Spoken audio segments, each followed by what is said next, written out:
A few years ago, I was working long hours, constantly tired and not making progress. So I've decided to do some key changes to experiment how I could get my time back. And in this video, I'm breaking down exactly how I got 5 hours a day back in less than a week. I'm walking you through the exact mistakes I used to do that cost me so much time and energy, exactly what I did to change them, and then at the end of the video, I will share my screen and show you the systems that I use, the tools, everything. I'm hiding nothing from you guys. This is a step-by-step system that you can apply to save time in your day and be the super dads your kids will always remember. Let's start with one of the most insidious mistakes that I see so many entrepreneurs do. And that's funny because most of us entrepreneurs, we leave corporate jobs or we leave 9 to 5 because we want to be free. But then once we are entrepreneurs, we become the worst boss ever. You know, I mean, if you were your own boss, you would hate yourself initially because you want yourself to work on the weekend, to work 16 hours per day, and to really never take a break. And I used to be this way as well. The mistake number one is to work all the time. And the solution to it is to have an official end of the day, EOD. You need to know in advance when does the ring rings and you can stop working at the daily scale and at the weekly scale. Later in the video, I share exactly how I organize my week with end of days and end of weeks. The second mistake is more of an internal one. It's a feeling. You grind all day, you make some progress, but then you finish the day and you're like, oh, have I done enough? Have I really made some progress? Oh no, I need to work more. And then you're back on the grind because of that feeling that you haven't done enough. And for that, the solution is very simple. And actually, I took that from one of my clients. It's just to have a checklist. And I'll show you my exact checklist because I made it a little bit more sophisticated. But have a checklist that tells you exactly in a binary way, have I done enough or not? Mistake number 3, you knew it was going to come. It's all about delegation, guys. I was surprised to see so many successful entrepreneurs do this mistake, and that's not delegating enough. But that makes sense when you think about it because successful entrepreneurs typically grinded their way all the way there and then they won because they had high standard. And so at some point they delegated some activities and the standards dropped and the quality dropped and they didn't like that because the result dropped as well. So delegating, it's really a muscle that we need to train constantly. A solution I found to that is to delegate progressively.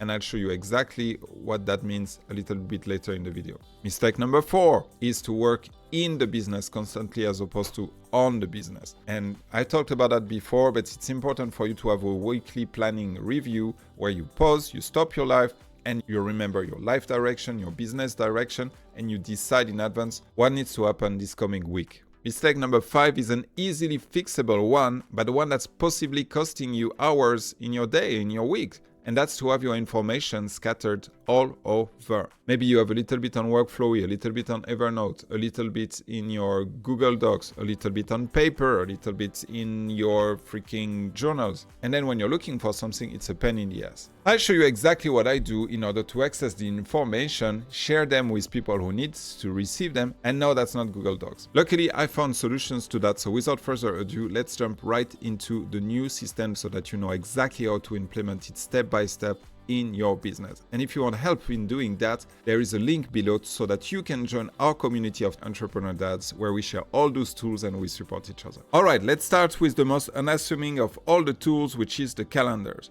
As you can see here, I block my Friday afternoon, my whole weekend, and I have my time free every day from 7:30 till 9:15, and the whole Monday I'm unbookable because I'm doing just what I'm doing now, recording these videos. And you can also see that I'm blocking time with my family and that I have a date night with my wife and that I don't work after 22:45 or 10:45 p.m. The reason I work this late is because I have several clients in the US. I wanted to make myself available for them. So you need to define in advance when is your end of the day, when is your family time, when is your regenerative time, and put it in your calendar first as a priority. One of the pillars of my productive life that really helped me with those 5 hours and that I didn't know I needed. I'm talking about a peer group. So this is our community, Time-Saving Entrepreneur Dads, and it has everything I need to remind me to protect my time, because it's not like you save the 5 hours once and then they are forever yours. Life will come in the way and try and get it back from you. With a group of peers that keep reminding you, for example, bye-bye Facebook, So many of us sometimes go into doom scrolling or get caught into social media. And so seeing that Jean-Noël here got out of Facebook, I'm like, yes, I'm so glad. This is something I cannot go back to this. Project on hold, proposal feedback. Seeing other entrepreneurs on the path grinding, it helps me to not just, oh yeah, awesome, I have enough clients, I can just chill. No. It helps me to stay hungry and keep wanting to develop as an entrepreneur. So the accountability that this community provides is invaluable in order for me to protect my 5 hours. And if you want to join this community for free, there is a link below, so click the link to learn more about that. Next up, we have something that's very sneaky and that so many entrepreneurs do wrong. I cannot believe more people are not talking about that. And it is to centralize your information in one place so you can find them easily. For that, I use Notion. I use Notion because at the same time, it is Google Docs and Google Drive, meaning that the files are within the docs and the docs talk to each other. So what you see here, it's the home page of my life. This is what I want my life to be, a life of growth, love, and contribution. And this is my primary question that I've created last year in Date with Destiny with Tony Robbins. It was amazing, highly recommend. How can I appreciate even more this flow of love and wins as I'm having a blast impacting more and more lives? If I ask myself this question every day or several times per day, my life is on the right trajectory. And I'm using Notion to make sure that my life information is organized toward these goals. So I'm dividing it between personal, professional, and both. And I don't call it professional, I call it generating wealth and income efficiently by doing good in the world. Because again, that's the goal that I'm going after. Instead of just calling it professional, which is a word with some mixed connotation, if I call that generating wealth and income efficiently by doing good in the world, I'm pumped up and I want to do it. And then I look at what are the big blocks in my life that will bring me to this? The identity as a sexy 7-figure business owner, the identity as an amazing coach, the identity as an amazing investor.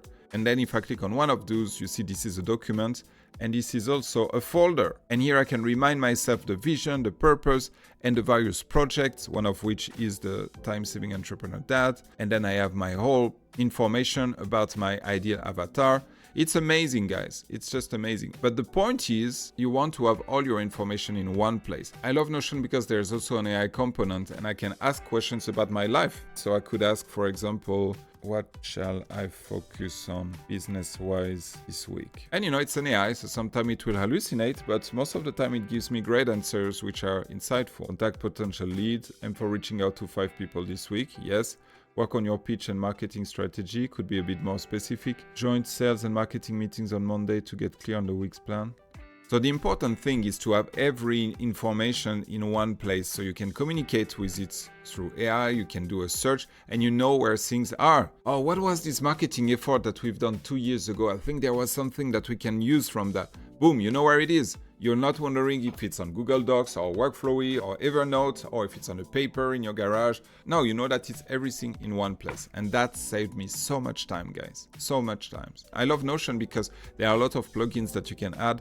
One of them is you can turn any page into a presentation, which is super handy when you want to turn your raw knowledge into a presentation for people, a sales pitch, or for your speaking engagements, for example. Let me know in the comments if you want me to record a video about how to do that. Next up, still in Notion, arguably the secret bullets that saved me the most time since the beginning. Because a lot of my entrepreneur clients complain that they don't want to have their week booked to the T, to every little minute booked. And there is some value to booking every little minute in your week, but it makes it a little bit more, difficult to breathe in, a little bit tight. So I found a system that helps me to still know where I'm at without feeling suffocated by all these tasks in the calendar. And that is simply a checklist day by day. Okay, so here you see the 7 days of the week, Monday, Tuesday, all the way to Sunday. And for each of those, I have my little checklist of the day, which means that I've decided in advance that on that particular days, those are the blocks of my life that I want to make progress toward. And I didn't call those blocks administration or professional life or taking care of the kids. I call them something exciting. Put the best foot forward instead of morning routine, right? grow my YouTube lead machine instead of creating content for YouTube. No, that's what I want to do. I want to create a YouTube lead machine to have even more people join the community, save time, grow their business, high-five each other, and make the world a better place. Because I told you, everything I do is about a life of growth, love, and contribution. And in my professional life, it's about generating wealth and income efficiently by doing good in the world.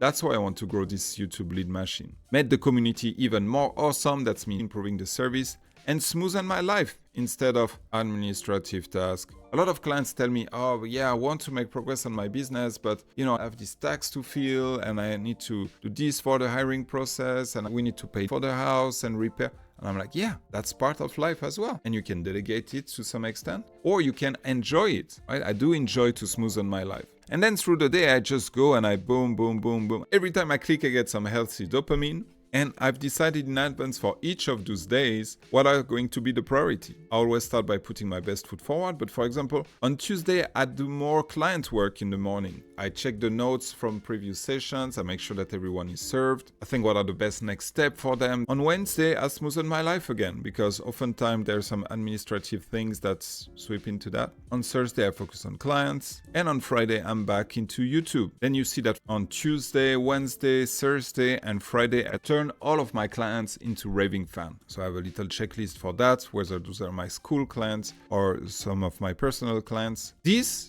little checklist helped me so much because what happens is that I have my plan, I start to work on that, and then somebody rings at the door. It's one of the workers of the house and they absolutely need right now to do something. Or my kids come early from school and need me for something. And in that moment, it takes me off track. And then when I go back on track, I'm like, oh, damn, what the hell shall I do? And if I don't have a checklist like this prepared, then I will go to the path of least resistance. And unfortunately, the path of least resistance is inbox zero. What? Oh no, inbox zero is good, right? Well, for me, it was one of my biggest time waster because I wouldn't feel like I could focus on anything until my inboxes were empty. And if you combine, your main inbox, your professional inbox, your WhatsApp, your Telegram, your Signal, your Facebook, your Instagram, your LinkedIn, you have like a ton of inboxes and a ton of great opportunity for what I call productive procrastination. And that is when you do something that on surface level seems productive. It's not like you're doom scrolling or something, but in fact, when you really think about it, this is a waste of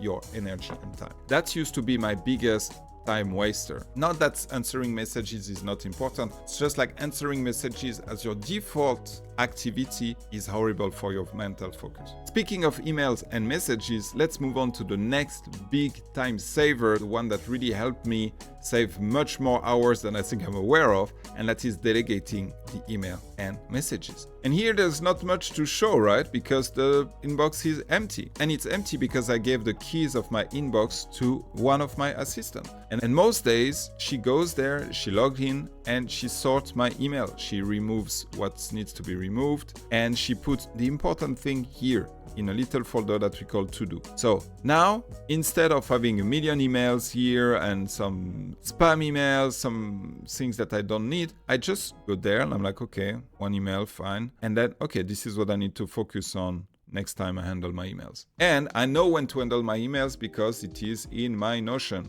right? It's part of Smoothen My Life, empty the inbox. And recently I managed to take one step further in terms of the delegation and also the centralization by grouping all my chat in one place using a tool called Beeper. What you see here is my Beeper, and you can see that I have Slack here, I have my messages on my phone, I have Google Chat because we use it with my son, I have Instagram, I have LinkedIn, Telegram, and WhatsApp, everything in one place. And so that's amazing for me because now I don't have to check 20 apps anymore, first of all. And also it makes it so much easier for me to delegate. So I have some customer support messages that I used to answer myself that was taking me a lot of time. Now I can delegate it because I just need to give access to Beeper and my assistant has access to everything. So it's still new, so I don't have a best practice yet. So far it's amazing, and Beeper is free, by the way. And of course, the system wouldn't be completed without talking about probably the most frequent question that I get when it comes to time saving, and that is, of course, task management. So for there, no surprise, I use Notion again. Let me show you how amazing it is. This is called Kanban, organization of tasks. You might be familiar with that. You have different status and then you take a card from one status to the other. And we've taken it a few steps further here. First of all, again, the names are important. Quests and mission, not to-do list. Please don't call your to-do list. I call it quests and mission because it's fun, it makes me feel like I'm in a video game, and that puts more energy into it. And then I have some simple things: in progress or scheduled, next not started, blocked or waiting, and things I just want to remember or which are super low priority. Here's the kicker. Let's say that, for example, this one I don't want to do myself. If I want to delegate it, I just need to click here and select one of the people who work with me, boom, and remove myself. I won't do it because it's live and she will actually get a notification, but that would go directly to her. And then I can click to her and I can see what she's working on. Editing video, Gmail sorting and answering, invoice Marianne. I've built a system that made it easy for me to know everything that I need to do because that calmed down my anxiety and easily delegate it to people. And as a reminder, never delegate something that you can delete first. So always delete first. Now that you know the exact system I used to put 5 hours back in my calendar in less than a week, you need to know how to implement it not only in your life, in your schedule, but also in your business. That will help you add an additional 3 hours per day, double your team efficiency, and add an easy 100K to your bottom line this year. Yes, sir. So watch this video next where I break down the entire system that will put at least 18 hours plus in your calendar and grow profit. My name is Arnaud, thank you for watching, and as usual, peace!